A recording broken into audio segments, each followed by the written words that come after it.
From the 1011 Now Alert Center, this is Morning Pulse. Good morning. This is Craig Allison with your Morning Pulse for Monday, June 29th. We've got our local stories packed up and jammed from this weekend and also some stuff happening today to include our high heat and humidity that we're going to be experiencing for the next week here. So you're definitely going to want to pay attention to what we have coming up with a lot of 90s on the way with Brandon Rector's full forecast at the end. But first, let's get you the question of the day. Question is, about 6% of people say they hate it when people suggest this activity. What is it? The answer is playing board games. I don't know about y'all, but I have experienced so many times where I've suggested Monopoly amongst a group of friends. I know it's not a popular board game for some folks, but I really love board games. That's just so sad to hear. But if you think you got what it takes, I didn't get that right to get question of the day right. Be sure to head over to our 1011 Facebook page, put in your guesses. We read off both the guesses and answer on 1011 this morning, every morning. But for now, let's get to our top 6 stories for you this morning, starting things off with 2 stories that are happening today.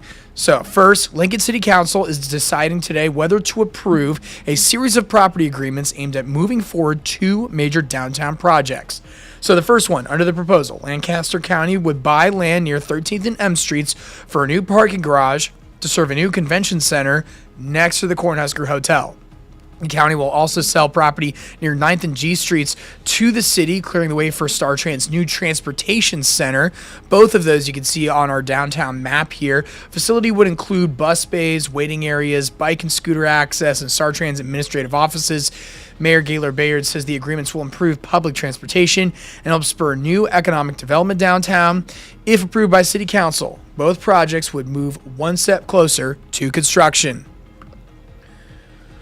For your second story happening today this morning, the University of Nebraska Board of Regents could take another step in the proposed $500 million buyout of Nebraska Medicine. Regents are expected to vote this morning on legal documents to update how Nebraska Medicine is governed. If approved, Clarkson Regional Health Services will step away from its longtime leadership role tomorrow. The Omaha Community Foundation would temporarily help oversee Nebraska Medicine while a long-term plan is finalized with the University of Nebraska. The vote is part of the transition announced by university leaders earlier this month. Once a verdict is reached, be the first to know by following along on our 1011 Now app and website, and that goes as well for the City Council vote today on those 2 downtown projects. Just be sure to stick with us throughout the day as we keep you updated on those stories. Now moving things over to our crime tracker for you this morning, Lincoln Police are looking for 3 juveniles after more than $5,000 in damage was done to a Northeast Lincoln produce stand. This was seen at Kelly's Produce on North 48th Street Saturday morning that you're seeing right here. Now LPD says video footage from the owner shows 4 juveniles at the stand around 5 a.m. destroying produce and equipment. Now police say before leaving, they also stole from that stand as well. One of them was a 15-year-old girl who was caught after her parent turned her in and is now being referred to juvenile court. LPD is still looking for the other 3, and anyone with additional information is encouraged to call the number on our website with this story. So be sure to head over to 1011now.com to go check that out. Again, they're looking for 3 more suspects in this specific case. For your fourth story, we turn your attention to a fire. LFR responding to this really terrible fire that caused an estimated $280,000 in damage to both a home and a garage you can see right there and everything inside. LFR says it started in a detached garage and then spread to the house. Crews were called to a fire near 34th and F Streets just after 1 p.m. yesterday. Firefighters were able to stop most of the fire from spreading inside the home, taking about 40 minutes to control. No one was hurt, but we do not know at this time if the people who lived there had to be relocated once the cause of the fire is found. We'll have that update on our 1011 Now website and our app. Moving over to a kind of sports news headline that's also a bit of a crime tracker. It's a story you've heard before. Former Nebraska wrestler AJ Ferrari arrested on Friday after the Nebraska State Patrol says he was going more than double the speed limit. This is the second time this year he has been arrested in Nebraska. NSP says troopers tried pulling over a Corvette speeding on I-80 near North Platte more than 110 miles per hour in a 55 mile an hour zone.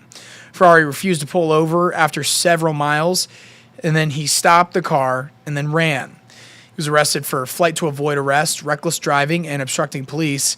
Back in January, he was arrested on an outstanding warrant after being pulled over near Waverly. Troopers found he had an extradition warrant in Texas. However, those charges were dropped. Ferrari announced he was entering the transfer portal back in April.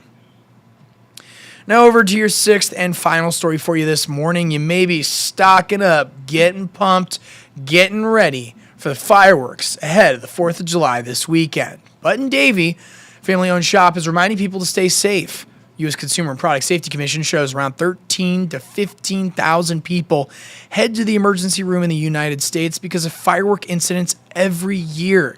Shop's owner has a solution he wants people to try right here, making a shoot box with at least half an inch thick wood. He says they're easy to build and make a difference in the event of an accident. In case the firework tipping over, the box acts as a wall, shielding spectators from getting hit by the firework. Cars, people, property could all be damaged, if that fireball comes screaming across the ground at, 2 foot above the ground. Just an idea to try out, and to see how these boxes are created, be sure to head over to this article on our website, 1011now.com, for the full story.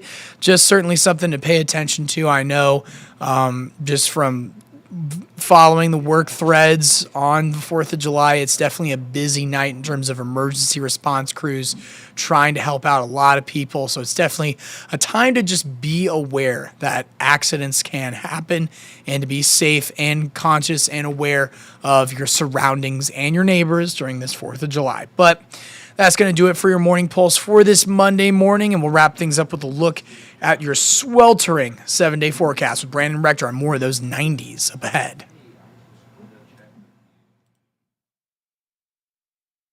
Good Monday morning. Meteorologist Brandon Rector with you in the 1011 Severe Weather Center. It is going to be mostly sunny to partly cloudy, hot, humid, and windy today. There is also the possibility of some showers and thunderstorms, mainly in the eastern half of the area late this afternoon and into the evening. Some of those storms may be severe. We have a marginal to slight risk with large hail and damaging winds. The main threats, the tornado threat is low.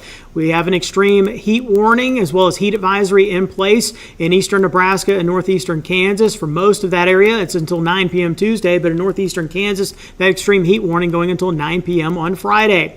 Temperatures at noon, mid-70s to low 90s for much of the area. At 4 this afternoon, it's low 80s to upper 90s, and at 8 this evening, upper 70s to low 90s.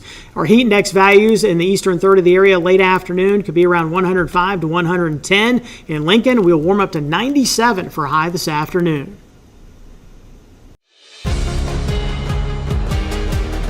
From the 1011 Now Alert Center, this is Morning Pulse.